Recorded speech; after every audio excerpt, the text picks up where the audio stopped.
자, 그러면 오늘 시장 이야기도 한번 가보도록 하겠습니다. 박병창 이사님 한번 모셔볼까요? 어서 오십시오. 어서 오세요. 안녕하십니까. 네, 반갑습니다.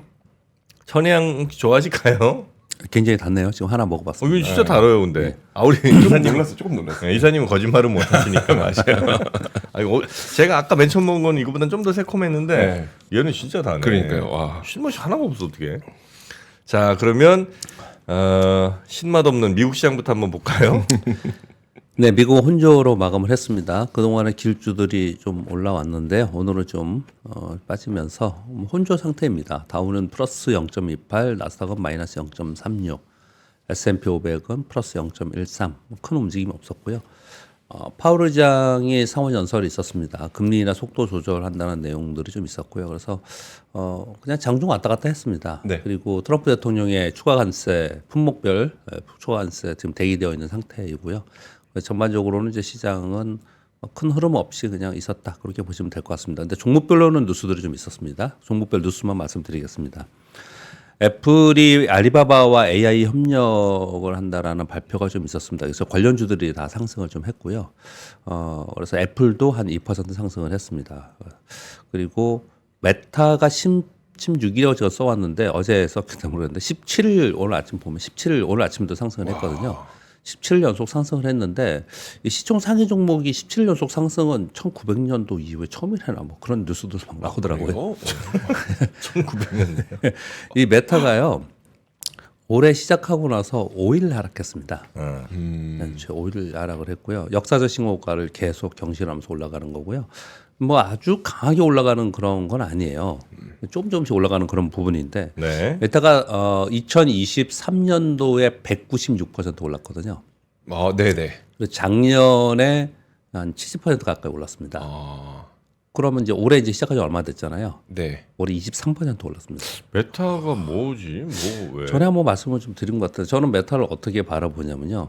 AI의 이거 뭐 상용화, 서비스 상품을 만드는데 메타는 그동안에 네. 우리가 메타 도대체 뭘로 해? 그리고 메타 글래스 나오고 막 이런 거 했었잖아요. 네. 이런 게 실제로 상업화되고 그래서 이게 가시적으로 수익이 나느냐 뭐 이런 얘기들 계속 했었는데 네. 그런 부분들에 대해서 AI의 가속화, 기술 가속화, 기술 진보의 가속화 이런 부분들이 메타를 좀 끌어올린 게 아닌가 저는 그렇게 생각을 좀 많이 하고 있습니다. 제가 지금 2023년 초에 2023년 초에 메타가 가격을 보니까 $120였더라고요. 지금 2년 조금 지났잖아요. $720네요. 거의 6배. 아니 그 메타는 우리가 그냥 느끼기에는 사실 이제 페이스북 아니에요. 그죠? 그렇죠. 페이스북, 인스타그램. 뭐 네. 그래 별로 이렇게 막 특별히 두각을 드러내고 이러진 않는 것 같은데. 그렇죠. 다른 것보다도 뭐 이 상품의 파급력이나 아니면은 그렇게 강하다 이렇게 못 느끼는 그러니까 거죠. 눈에 뭐 네. 보이는 게 별로 없잖아요. 예. 근데 뭐 뒤에서 뭐 많이 하나 보네. 예, 그리고 최근에 오르는 건 이유는 좀 있습니다. 예. 뭐냐면은 주식 분할 얘기들이 좀 나오고 있습니다. 아, 주식 분할한데요? 미국은 주식 분할하면 주가가 뜨잖아요. 그렇죠. 네. 근데 그런 이제 모멘텀을 좀 가지고 있는 것 같습니다. 네. 그냥 뭐 특징이니까 말씀을 좀 드리는 거고요. 네. 그리고 테슬라가 6% 하락을 했어요. 테슬라가 이제 최근에 좀 하락을 계속 하고 있는데. 아 그래요? 점점 제 가시권 들어옵니다. 근데 테슬라가 BRD가 사상 최고가 찍었거든요. 네. 네. 그 BRD가 자율주행 시스템 신의 눈이라는 이름으로 소개를 했습니다. 자율주행 시스템 소개를 했고요. 그래서 중국의 자율주행 시스템이 상당 부분 좀 쫓아와서 테슬라의 대항마, 그러니까 기술적 경쟁사가 될 수 있다. 이런 얘기를 좀 하고 있는 거고요. 그리고 중국은 테슬라는 중국에서 많이 팔잖아요. 애플에서도. 네. 그래서 이제 이런 것들이 이제 악재로 작용을 한 거고요. 그리고 지금 철강 및 자동차 관세, 품목별 관세 있지 않습니까? 결국은 이거 테슬라가 이게 악재가 아니냐. 그렇지 않겠습니까? 그렇죠. 마진이 테슬라가 전 줄어들고. 세계 다른 데에서 다들 중국에서도 많이 이제 이게 생산을 하고 그러는데 결국은 뭐 철강 부분에서는 마진은 문제이고 자동차 관세는 소비 부진이 되지 않겠냐 이런 얘기들을 지금 하고 있는 상황이에요. 근데 사실 테슬라의 그동안은 계속 올라올 때는 뭐라고 그랬습니까? 테슬라는 판매 대수가 중요하지 않다. 그런 얘기를 하면서 올라왔지 않습니까? 제가 왜 이런 얘기를 지금 웃으면서 말씀드리냐면 제가 또 너무 얘기를 해서 이제 그만해야 될 것 같은데 미국은 그냥 유동성 장세 같다니까요. 뭐 오르면 뭐 얘네가 오르면 얘는 빠져. 뭔 이유로 해도 어떻게든 갖다 붙이고. 예. 애플 지금 올랐잖아요. 엔비디아는 또 좀 밀렸잖아요. 네. 그러니까 충분한 유동성이 있는 상태에서 계속해서 돌아가면서 이런 모습 좀 나타나는. 우리도 아마 우리 증시에 한 2,000조쯤 들어오면 뭔 이유로 붙여도 다 오를 거야 아마. 무슨 2,000조입니까? 2,000조까지 안 가도 됩니다. 10분의 1만 들어가. 한 200조만 들어와도. 네. 그러니까 뭔 이유를 붙여도 다 올라갈 거야 그렇죠. 아마. 예, 그렇죠. 그리고 특이한 뉴스, 요즘에 그 AI 관련된 우리나라 기업들 얘기들이 좀 있어요. 이번 주 그런 제 뉴스를 전해드리잖아요. 그 우리나라 그 AI 스타트업 회사 중에 칩사계 중에 피리오사 AI라는 게 있거든요. 퓨리오사. 네. 예, 이거 네. 비상장 회사고 이거 계속 우리 들어서는 알잖아요. 네. 명확하게 이게 뭐고 우리가 피부로 체감은 안 되는데 그 메타가 여기를 인수하려고 그래요? 지금 논의 중이라는 얘기도 좀 있습니다. 그런데 이 두 가지 뉴스는 왜 우리가 지금 세 가지죠. 알리바바가 애플이 알리바바와 AI 협력했다 그랬잖아요. 이 알리바바 AI와 관련된 기업들이 우리나라에 있어요. 그래서 테마를 이루는 거예요. 네. 예, 그런 것들이 있고요. 그리고 BYD 자율주행도 우리나라 관련 테마가 당연히 있고요. 네. 그리고 이제 피리오사에 지분 투자했거나 피리오사 관련주들도 있어요. 그래서 이런 것들이 우리 이제 우리 시장에 영향을 좀 주는 겁니다. 네. 그렇게 정도 뉴스를 말씀드리겠습니다. 네. 그리고 우리 시장은 어제 코스피는 0.71% 올랐고 약간 올랐네. 코스닥은 0.01%.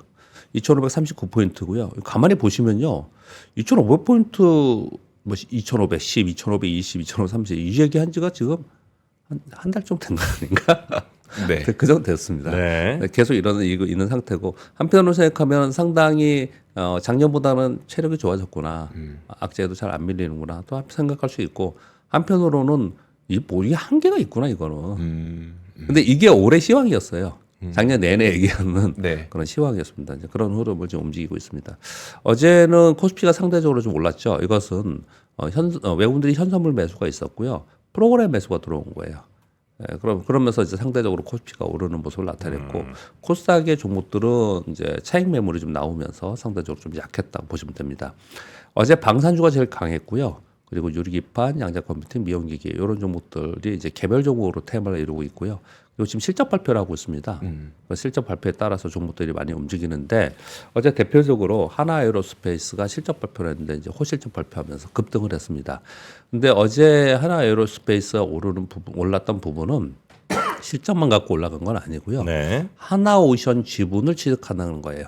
하나에어로스페이스에서. 네. 그래서 하나오션에 대한 기대감이 되게 많지 않습니까? 네. 미국의 MRO 요 얘기를 하면서 그러면서 하나오션도 9% 오르면서 동반해서 상승하는 그런 특징을 보였고 그러다 보니까 요거 조금 우리 착시 효과이기 때문에 말씀을 드려야 되는데 어제 조선이 오른 건 아니고요. 네. 이게 오르니까 조선도 좀 따라서 움직이긴 했습니다. 조선 기자재도. 그런데 조선 자체가 오르는 게 아니고 하나에어로스페이스 때문에 방산 연관된 조선주가 오른 거예요. 네. 그래서 이제 그렇게 부분을 좀 할 필요가 있겠고요. 네. 삼성발로지스가 시가총액 상회되니까 이게 아무래도 패시브 자금들이 더 들어오겠죠. 그래서 삼성발로지스가 최근 들어서 계속 올라가는 그런 모습을 나타내고 있습니다.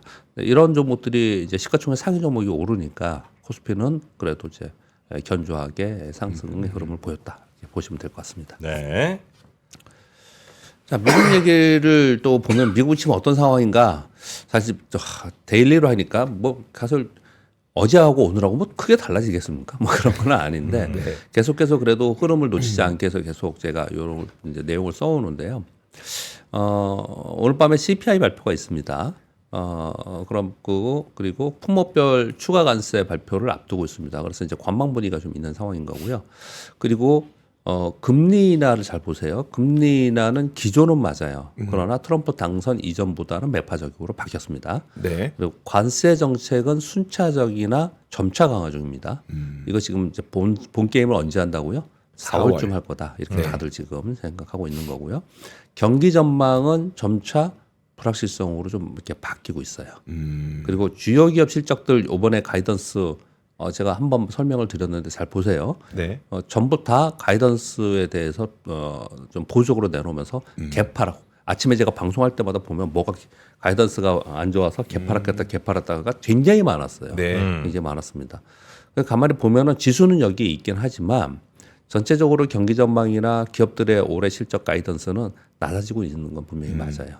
네, 그래서 그 부분을 결국은 시장의 가치를 기업의 이익을 추정해서 간다고 본다면 미국 시장의 향후 위쪽에 바라보는 것은 상당히 좀 보수적으로 보는 관점이 좀 있다. 네. 그런데 왜 이렇게 강해요? 왜 이렇게 강하다고요? 돈이 많아요. 돈이 굉장히 많은 것 같아요.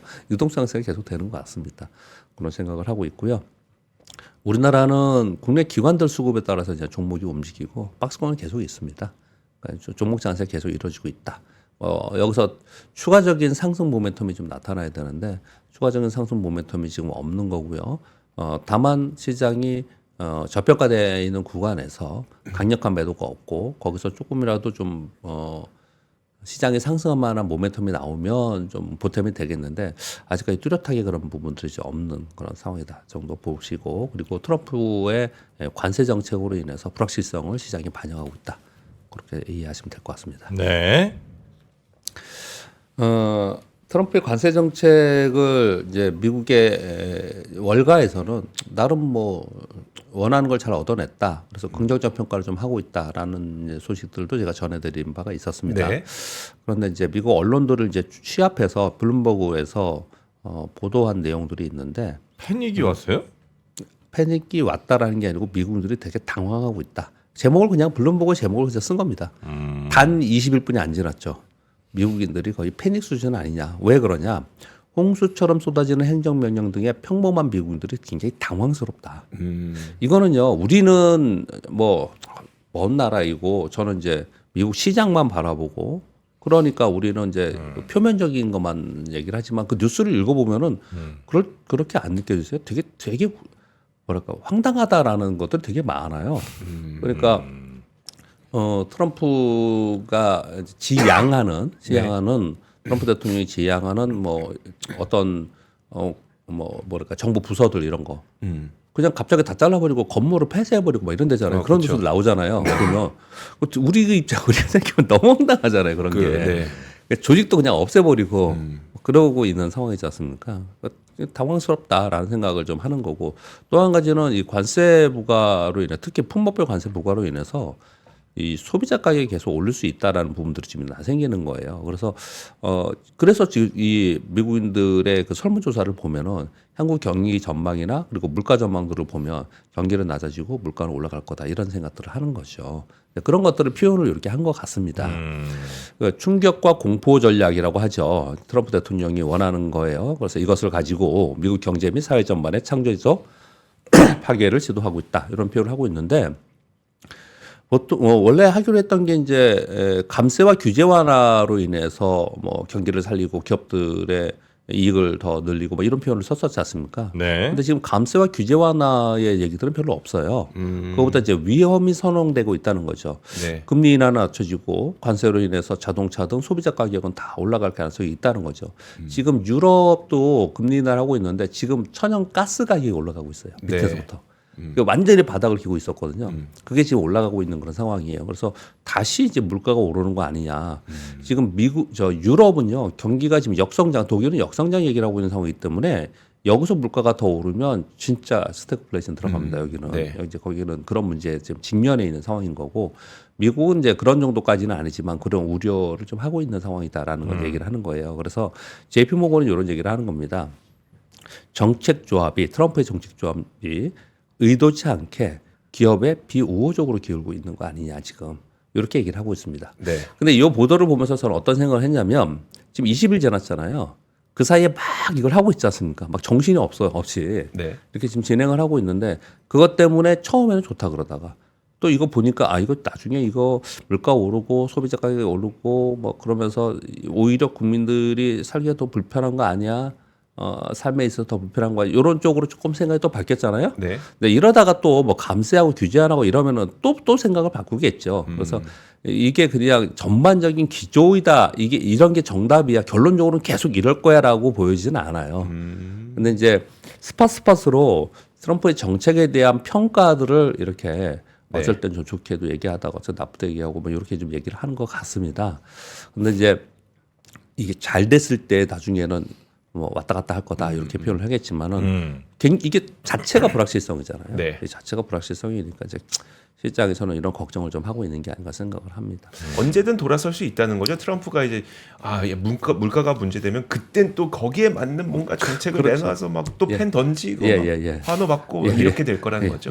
지금 이제 그러고 있는 상황인 거죠. 그 자체가 굉장히 변동성이고 불확실성이고 네. 그래요. 그러니까 사실은 시장은 환율과 금리로 움직이는 거거든요. 네. 그러니까 이제 시장의 기조를 하는 건 분명히 있는데 이 트럼프 정책에 의해서 이 변동성을 줄 수 있지 않을까라는 생각을 많이 하는 거죠. 월가에서는 이 정책으로 인해서 한 10% 이상 빠지지 않겠냐라는 얘기들 솔솔 많이 나오잖아요. 네. 심지어 어떤 사람은 이제 대공황 올 거다 얘기하는데 여러 가지 얘기들 많잖아요. 네. 그러니까 지금 뭐 어찌를 모르는 거예요, 사실은. 그러니까 우리도 감히 얘기할 수 있는 그런 상황이 좀 아니지 않냐. 이걸 가지고 단정적으로 얘기하는 부분은 분명히 아니다. 이런 생각을 합니다. 네. 그래서 제가 보면은 뭐 뒤에 뉴스도 있긴 하지만 그 트럼프의 뭐 협상의 기술 얘기를 하면서 우리나라에서도 그 책을 보고서 관련돼 갖고 얘기하는 사람 되게 많잖아요. 네. 그 이런 얘기 하잖아요. 제가 전에도 한번 시간 남은 요 얘기를 좀 하려고 했는데 지금 언제 관세 협상을 하고 있으니까 거기 그 내용에 트럼프식 협상의 기술이라는 건 이런 거라는 거예요. 제가 예를 들어도 되겠습니까? 네. 정프로님이 되게 부자예요.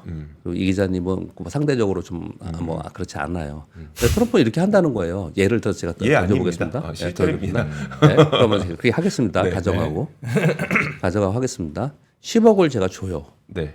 1시간 내에 둘이 다 나가죠. 1시간 내요? 네, 1시간 내에 둘이 다 나가죠. 네. 그냥 그러고 그 대신 1시간 내에 못 나가지면 내가 다 가져갈 거야. 네. 이렇게 해서 그럼 어떻게 해야 돼요? 10억을 주시면 5대5로 나눠가죠. 그렇죠. 5대5. 그게 정상 아니에요? 권력의 차이가 너무 되게 크고. 유명한 얘기잖아요. 이 얘기가요. 네, 네. 나 아니면 들어보셨죠? 어떻게 박 이사님은 알아. 1억만 줄게 1억만. 그뭐 7대3. 내가 7억이고 너 3억만 가져. 네. 너는 어려운데 3억이 그냥 공짜로 생겼는데 얼마나 대박이지 않냐. 받아야죠. 네. 그래갖고 이제 시간이 50분 지나 10분이 안 남았어. 네. 너 안 할래? 안 할래? 너 그럼 2억만 가져. 5분이 안 남았어요. 너 1억만 가져. 내가 9억 가질 거야. 할 거야 말 거야. 너 1억도 큰 돈이잖아. 네. 이게 이제 트럼프식 협상의 기술이라고 얘기하는 거예요. 되게 유명한 얘기예요. 이 네네. 얘기가. 지금 그걸 생각하면서 지금 이 관세 얘기하고 트럼프 하는 걸 가만히 보면은 상당 부분 이해가 됩니다. 어떻게 해요? 뭘 하고 있는지, 그럼 뭐 상당히 이해가 좀 되지 않나 생각을 합니다. 네. 근데 요즘에 하도 이 얘기 이런 얘기 나오니까 계속 머릿속에 저는 그게 계속 생각이 있어요. 그래서 잠깐 말씀을 좀 드렸습니다. 트럼프의 다음 관세 타깃은 자동차, 반도체, 의약품이다. 그래서 우리나라 지금 난리 났습니다. 우리나라 언론들은 지금 전부 이것만 쓰고 있습니다. 왜냐? 철강과 알루미늄은 여기는 전체적으로 철강 한 13%, 알루미늄 한 20% 정도 되는데 여기에는 우리가 이제 기본적으로 쿼터제가 있었기 때문에 네. 그 부분에서 사실 거기가 더 좋아진다 하더라도 우린 거기고 뭐 이랬단 말이에요. 기본적으로 뭐 무관세이긴 하지만 이 관세를 매기면은 피해는 있지만 우리 시장 전체에 크게 영향을 미치지는 좀 않을 거다. 왜냐하면 워낙 이쪽이 안 좋아서 시가총액도 낮아져 있고 그래요. 네. 그런데 자동차하고 반도체는 다르다는 거죠. 재미 수출 비중이 자동차는 49.1%예요, 작년. 네. 반도체는 한 7.5%뿐이 안 돼요. 네. 그래서 가만히 보면은 이걸 어떻게 해석하시면 되냐면요. 이 관세 부분에 대해서 제가 요 내용을 보면서 이제 이거 닥칠 일입니다. 네. 근데 이제 주가 움직임이 어떨까 이렇게 생각을 좀 해보면 첫 번째 관세라는 거는 무역 규역에서의 가격의 문제지 않습니까? 네. 그렇죠. 가격의 문제에서 관세와 그리고 또 하나가 환율로 인해서 가격 경쟁력이라는 얘기를 하지 않습니까? 네. 이제 그렇게 봤을 때 그 가격 경쟁력을 무시할 정도로 가격 경쟁력보다 중요한 거는 기술 경쟁력이에요. 네. 그래서 어떤 상황이라도 그 제품을 쓸 수밖에 없는 기술 경쟁력이 있는 제품들, 얘네들은 제가 보기엔 문제가 없을 것 같아요. 그런 부분들은. 네. 가령 HBM을 어디다 갖다 쓸 거예요? 마이크론 거? 네. 마이크론 거가 있긴 하지만 그거 갖고는 안 되지 않습니까? 그럼 결국은 빅테크들이 더 문제인 거예요. 얘네들보다 빅테크 이걸 사야 되는 쪽이 빅테크들이나 엔비디아 얘네들이 문제이고 그러면 가격을 더 올릴 거고 그런 문제가 생기는 거예요. 그래서 이제 기술 경쟁력이 완벽하게 있는 데는 문제가 없거나 아니면 의약품 얘기해 볼게요. 의약품 우리가 바이오시밀러나 이런 거 잘하는 부분이 있지만 네. CMO가 있지만 진짜 오리지널 의약품에서 우리는 우리는 사실 미국의 비판에 비해서 훨씬 더 낫잖아요. 네. 그러니까 이게 우리한테 크게 영향을 미칠까? 경쟁의 상품들이 우리한테 있는 게 아니지 않습니까? 네. 근데 이런 것들은 또 크게 영향 안 미치는 것 같아요. 그게 시장에 나타나고 있는 것 같아요. 제가 보기에는 제약이나 이제 반도체나 이런 데들은 아주 크게 움직이지는 않아요. 철강, 알루미늄 얘네들은 계속 빠졌었고 그동안에 네. 빠졌었고요. 근데 자동차를 이제 걱정을 많이 하는 겁니다. 비중이 49.1%나 있죠. 네. 자동차가 우리가 기술 위에 있어갖고 우리나라 이게 가격이 높아도 우리나라 자동차는 반드시 살 거야. 이런 거냐라는 거예요. 그래서 이 이제 관세 품목별로 나왔을 때 기술 우위가 있어서 반드시 우리가 가격이 높아서 사야 되는 필수 불가결을 하느냐 이런 부분들을 가지고 시장에서는 해석을 좀 하는 부분이 좀 있는 것 같다. 그렇게 좀 생각을 하고 네. 그래서 자동차의 부분에서 걱정을 좀 하는 부분이 더 있다. 그렇게 좀 말씀을 드리겠습니다. 네. 그리고 중국이 딥시크급 AI 3개 이상을 출시하겠다라는 중국은 한자로 쓰니까 계획이 AI 발전 계획인데 이 계획 이름이 삼중 나선형 계획이라고 합니다. 삼중 나선형 계획인데요. 삼중 나선형. AI 인재 5만 명 확보가 핵심인데 그동안 제각각 이뤄진 인재 유치, 기술 자립, 정부 지원을 일원화해서 기술 이민 점수제 도입으로 인재 유치를 하고 AI R&D 비용을 자산으로 인정해주고 10년 이상 장기 투자를 위해서 국유 자본을 활용한 인내 자본 펀드를 도입해서 지원하겠다. 자, 근데 중국이란 거 빼고 생각해 보자고요. 좋죠. 내용이 되게 좋죠. 네. 우리는 이런 거는 벤치마킹 할 필요가 있다고 생각이 많이 들어요. 우리가 진짜 이런 거 많이 해야 되지 않을까 이런 생각을 해서 이런 뉴스를 좀 가져왔고요. 그리고 TSMC가 미국 투자 확대한다라는 뉴스가 지금 간간히 있습니다. 그래서 삼성전자 파운드리 이거 어떡하냐라는 걱정을 하는 거예요. TSMC가 이제 미국 빅테크와 공급망을 강화하기 위해서 미국의 추가 공장 건설을 추진하고 있다고 합니다. 특히 이번 트럼프 행정부 들면서 반도체 정책, 트럼프의 반도체 정책에 대응하기 위해서 적극 협조로 지금 나서고 있다라고 표현을 하고 있는 거거든요. 이 과정 속에서 우리나라 삼성전자의 파운드리는 테일러 공장을 하고 있는데 이게 가동 연기되어 있습니다. 지금 네. 이 상황 속에서 빅테크의 고객 확보가 더 어렵지 않겠냐. 결국은 삼성전자의 파운드리는 점차로 좀 어려워지는 상황이 좀 있다. 자, 여기까지 이렇게 얘기하는 상태에서 뭘 좀 얘기를 하냐면요. 이 스타게이트 프로젝트 있잖아요. 네. 여기 지난번에 손정희 회장이 샘 알트만이 왔지 않습니까? 삼성 이정 회장을 만났잖아요. 그랬죠. 그때 우리 여기서도 방송을 했지만 왜 왔겠냐. 아마도 투자 유치를 해서 오지 않았겠냐. 그래서 혹시 거기 투자 우리 발표는 지금 나 있는 건 없습니다. 네. 근데 거기서 투자를 하면서 스타게이트 프로젝트에 이제 동맹으로 만약에 삼성전자가 들어갔다. 이거 가정입니다. 다 이제 기대예요. 만약에 그렇게 들어갔을 때 이 스타게이트의 샘 알트만이 계속 얘기하는 건 뭐냐면 반도체 칩을 직접 만들겠다고 얘기를 하고 있는 거예요. 네. 네. 그렇죠. 그러면 이거를 TSMC에 할 거냐 아니면 동맹인 삼성전자 파운드리에 줄 거냐. 이게 앞으로 남을 우리가 굉장히 관심거리다라는 보도가 좀 있어요. 네. 네, 관심거리이다. 그래서 관심 있게 봐야 된다. 이렇게 정도 말씀드리겠습니다.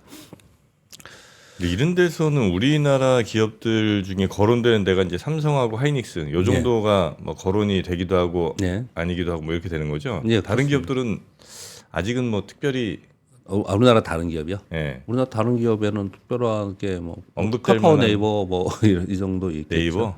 예, 이렇게 있겠죠. 예, 그런 정도 언급이 되고 있고요. 네. 그리고 그 엔비디아 메트로폴리스라는 게 있는데 전 세계 국가에 파트너십을 맺은 그 기업들이 있어요. 우리나라 기업에 노타라는 기업이 있다고 합니다. 이 노타라는 기업이 삼성전자가 투자를 한 기업이에요. 네. 여기서 온디바이스 AI 개발을 지금 하고 있다라는 건데 이 보도를 보면요. 일단 워딩은 이렇습니다. 이 회사가 뭐 하는 회사냐면 온디바이스 및 경량화 기술에 특화된 AI 기업이라고 합니다. 그래서 세계에서 가장 빠른 온디바이스 이미지 생성 기술 개발이 완료됐다고 했어요. 개발 중이 아니에요. 그래서 AI 모델 파라미터 개수를 확실히 줄이고 경량화해서 인터넷 연결 없이도 스마트폰의 NPU를 활용해 1초 이내 이미지 생성을 할 수 있는 것을 개발이 완료됐다라고 얘기를 하는 저걸 거예요. 노타가 했다고요? 네, 노타가 있다라는 거예요. 이게 뭐냐면요. 우리 정프로님이 계속 네. 얘기했던 스마트폰에 AI가 돼? 이런 얘기 좀 하셨잖아요. 예. 그 단초가 되는 거예요. 이제 출발점이 되는 내용들 중에 하나예요. 이게. 네. 이게 스마트폰 안에서도 그런 기술 구현을 하는 것들을 지금 이제 한다는 거예요. 이렇게 기술 개발한다는 것 중에 하나예요. 그래서 이런 얘기들이 좀 있었고요. 그래서 이것 역시도 이제 관련 테마가 이루어질 수 있는 내용이기 때문에 뉴스를 좀 가져왔고요. 이건 되게 좀 의미가 그렇죠. 있을 수 있겠네요. 예, 왜냐하면 스마트폰에서 주로 이제 뭐 예를 들면 인스타나 뭐 이런 거 이제 많이 할 때 거기서 지금까지는 이미지 생성을 컴퓨터나 이런 거 연결된 걸로 가야죠. 해서 맞아요. 다운받아서 네, 이렇게 네. 했었어야 되는데 예. 만약에 퀄리티가 그 정도로 뛰어나진 않더라도 하여튼 그 비슷하게 나오는데 한 1초 안에 폰 내에서 그게 예. 된다면 예.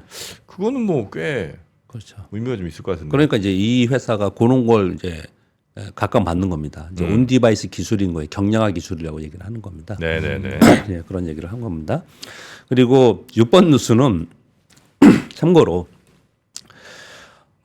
바이트댄스가 시각을 이용해서 동영상을 제작하는 비디오 월드라는 걸 공개를 했습니다. 이게 무슨 얘기냐면요. 저도 기술 분야가 어떻게 할지 다 읽어드릴게요. 먼저요. 지난번에 우리 소란에 왔을 때 오픈 AI가 소란 왔을 때 와 대박이다 이런 얘기를 했었어요. 텍스트를 넣어놓으면 동영상으로 막 제작해 주잖아요. 그래서 네. 우리 막 여기 보여주고 막 그랬었어요. 네. 이렇게 전에. 맞아요. 예, 그랬었거든요. 네. 근데 텍스트나 음성이 아닌 시각 정보로 동영상을 제작해 준다는 거예요. 이게 왜 이런 게 필요하냐? 종이 이제 이 뉴스 그대로 가져온 겁니다. 종이 접기나 넥타이 매기 뭐 이런 복잡하고 세밀한 동작을 언어로 표현을 어떻게 하냐는 거예요. 이런 것들을. 근데 이런 것들을 눈으로 봐서 이 시각을 인식해서 동영상으로 만들어 준다는 거예요.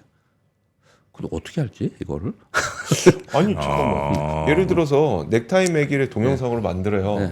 내가 매는 거잖아요. 그걸 이제 보여주면 걔네가 동영상을 만든다고요? 그럼 내가 만든 거 그냥 찍으면 안 아니잖아요. 돼요? 이거 그냥 이거는 네.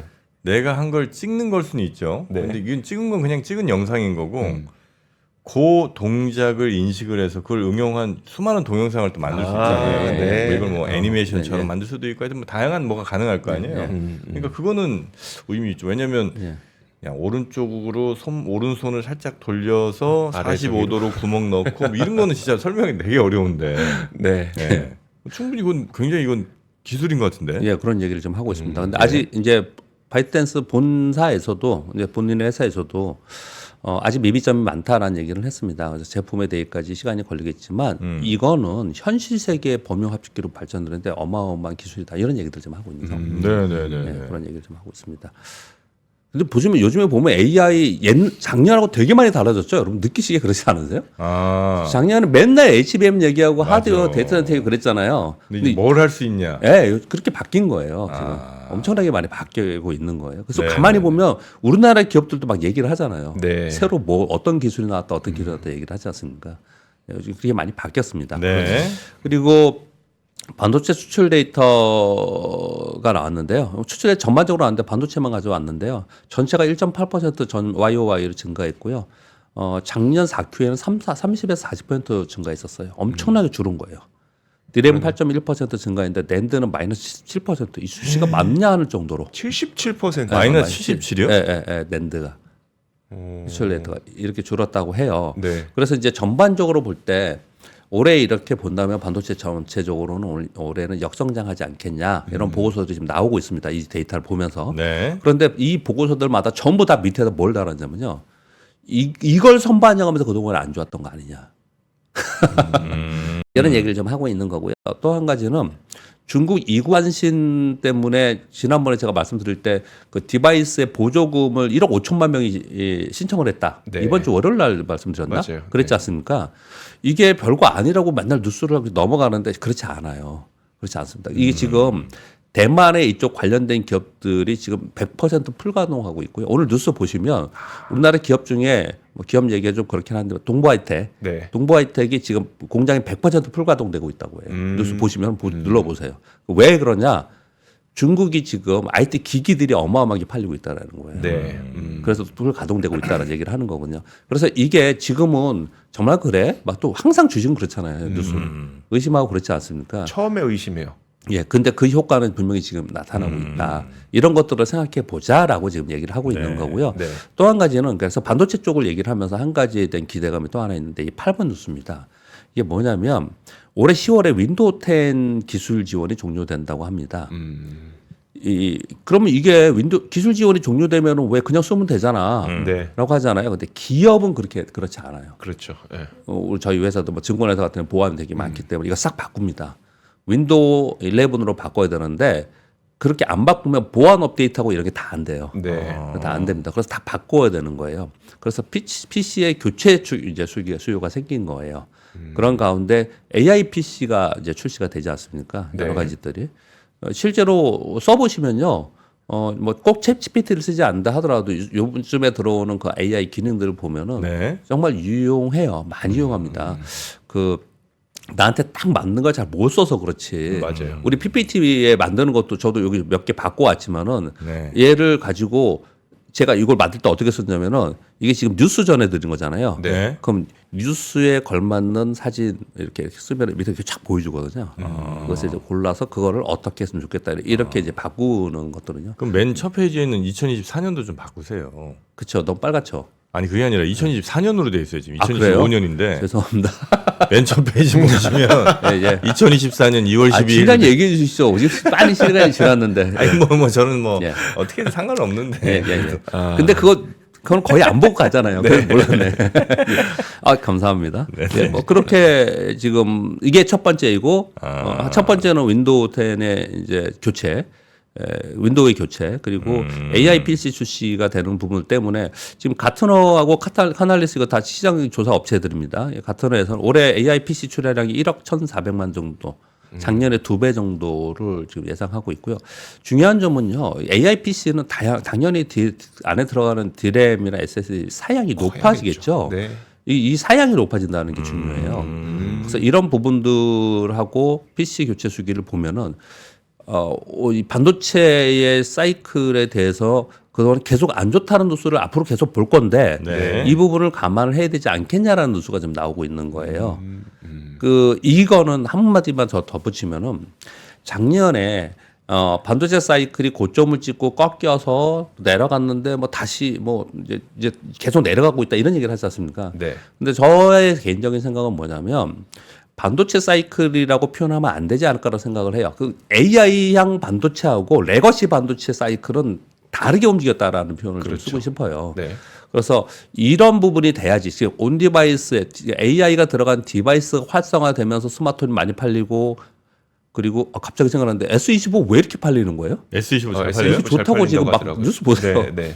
난 진짜 산 지 얼마 안 됐는데 입사를 왜 그런 게 막 팔리고 PC가 교체돼서 막 팔리고 이래야 레거시 반도체가 이게 사이클이 도는 그렇겠죠. 거거든요. 네. 이런 것들이 뉴스가 올해 좀 나오고 있어요. 그래서 관심 있게 이런 뉴스들을 한번 보시면 네. 되지 않을까 생각합니다. 사실 그 팬데믹 때 PC와 이런 것들을 너무 많이 사서 네, 맞습니다. 교체 주기가 뭐 맨날 온다 했던 네, 게 뭐 네. 2년 전에도 온다 그랬고 네. 작년에도 온다 그랬고 안 왔는데 네. 이제 윈도우 11으로 교체가 되고 AI PC가 들어가게 되면 그건 진짜 교체 주기가 올 수 있는 거겠네요. 일단 시기적으로도 거의 한 4, 5년 지났고 그렇죠. 이제 기대는 그렇게 하고 있고 네. 이건 다 올해 초니까 분석이잖아요. 확인해 봐야 되는 이제 거고. 가면서 네. 봐야겠죠. 실제로 어떤 건가. 그렇게 되겠죠. 다만 이제 그 중국 오늘 아침 뭐 또 뉴스 보니까 중국의 반도체 따라잡는 속도가 진짜 네. 어마무시한 것 같더라고요. 네. 우리가 옛날 일본 따라잡을 때와 예. 비교도 할 수 없을 만큼 예, 지금 뭐 HBM 그다음에 뭐 DDR5 DDR5, 예. 예, 뭐 이런 것들도 물론 뭐 수율은 당연히 우리보다 안 되지만 거의 다 많이 따라왔다 이런 분석 뉴스가 있더라고요. 그런 거잖아요. 이제 처음 시작이 어려운 거지 어느 정도 해놓으면은 그 다음부터 가는 건 더 그렇죠. 가속도가 붙는 거니까. 네. 예. 그래서 이게 참 걱정이긴 합니다. 어쨌든 결국은 만드는 건 중국 내에서 많이 생산들을 할 텐데 제조는 예. 그러면 반도체도 중국 거 쓰는 데들이 점점 늘어날 거고. 네. 우리 오늘 아침 뉴스 보니까 그래서 중국의 그 낸도 공장 있잖아요. 네. 시안에 낸도 공장에 그 125메가 그런데 256메가로 다 전환한다고 오늘 뉴스 나와 있던데. 그러니까 삼성이. 그래요? 네. 거기에 다 쫓아왔기 때문에 의미가 없어지는 거예요. 125는 안 된다. 네, 네. 레거시들은 이제 더 이상 의미 없다. 그렇게 지금 한 것 같습니다. 그러니까 레거시들은 또 어지간한 거는 뭐 미국 수출 통제 이런 것도 안 잡힐 거 아니에요, 그죠? 그렇죠. 이거. 네, 참 큰일입니다. 예, 앞에서 뒤에 앞은 막혀 있고 뒤에는 점점 치고 올라오고. 자, 하여튼 우리 반도체 뭐 수출의 가장 큰 비중을 차지하는 또 업체기도 하니까 네. 두 회사들이 위로 가는 길을 잘 좀 뚫어서 밑에서 쫓아오는 그 속도를 좀 벌려놨으면 좋겠다는 생각이 듭니다만 하여튼 뭐 그것도 쉬운 일은 아니겠죠. 네. 네. 그런 거 뭐 해야 되는지 우리 이선우 이사님이 강하게 얘기해 주잖아요, 항상요. 네, 좀 이따 오시니까 한번 네. 들어보시죠. 네. 알겠습니다. 자, 그럼 저희는 잠시 후에 이선엽 이사님과 함께 우리의 투자 전략에 관한 이야기 한번 같이 나눠보도록 그러시죠. 하고요. 네, 네. 우리 박병창 이사님 여기서 보내드리도록 하겠습니다. 고생 많으셨고 내일 뵙겠습니다. 예, 감사합니다.